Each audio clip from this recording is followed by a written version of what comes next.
Hello guys! In today's video, I'll be showing you how you can add products to your TikTok shop. So without further ado, let's begin. To start, go to your TikTok seller app. And then right here, you can see on your homepage or your dashboard, you can see products. Right here on your products page, you can see your products and you can also now add products right here. For example, here are my products. Now to add product, just simply tap on add product.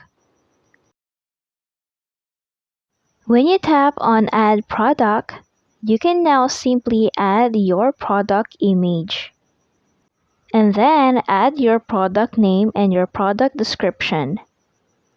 You also want to add video if you have.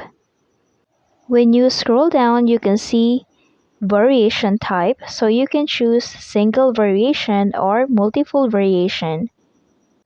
Next, you have to enter your price and your stock.